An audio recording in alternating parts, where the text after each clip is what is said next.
በጣም ቅስም የሚሰብር ለሁሉም ጓደኞቹ ለቤተሰቦቹ ማመን ያቃተው መራር ሐዘን ሐሙዲ የሪያዱ ጓደኛችን ብዙ ሰው የሚያውቀው ቲክቶከሩ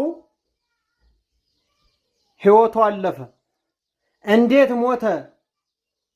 እንዴትስ ሊሆን ቻለ? እውነት ነው ወይንስ ውሸት ነው? አሰላሙ አለይኩም ወራህመቱላህ ወበረካቱሁ።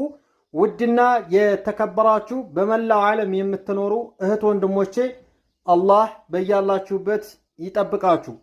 ከእንደዚህ አይነት ድንገተኛ ከሆነ አደጋ አላህ ይጠብቃችሁ። ቤተሰቦቻችሁንም እናንተንም አላህ ይጠብቃችሁ ማለት እፈልጋለሁ። በመጀመሪያ ሲቀጥል ሐሙዲን ሁላችሁም ታውቁታላችሁ። የሀገራችን ልጅ ነው። ከዛም ባለፈ ቲክቶክ ላይ ብዙ እህት ወንድሞች የሚያውቁት ብዙ ሰዎች የሚወዱት የጧቱ የጥንቱ ምን ብዬ ልንገራችሁ፣ እስካሁን ድረስ ሶሻል ሚዲያ ላይ መጀመሪያ ብሎ የከፈተው የሚታወቀው እሱ ነው። ሶሻል ሚዲያ በሚጠቀምበት ይህን ሁሉ ዓመታት እንግዲህ ምንም እስካሁን ድረስ ክፉ ነገር አልወጣለትም፣ ክፉ ስም አልወጣለትም። ሰውን በመሳቅ በመጫወት ነው የሚታወቀው። ነገር ግን ዛሬ ላይ ወደማይቀረው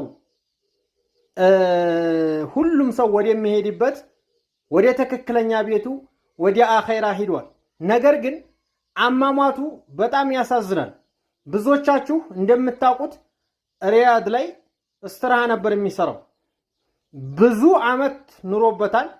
በስተመጨረሻ አዲስ በመጣው አዋጅ ሳዑዲ አረቢያ ላይ ኢቃማ ለማውጣት ከሚወደው ስራው ስንት ዓመት ከኖረበት ሪያድ ተነስቶ ወደ ኢትዮጵያ ለመምጣት ተነስቶ የመን ገባ። የመን በሰላም ገባ። የመን በሰላም ከገባ በኋላ ወደ ኢትዮጵያ ለመሻገር በጅቡቲ ባህር ላይ በሚጓዙበት ጃልባ ተገልብጦ ህይወቱ አልፏል። በጣም ያሳዝናል። በጣም ልብ ይሰብራል። ብዙ ሰው አላመነም።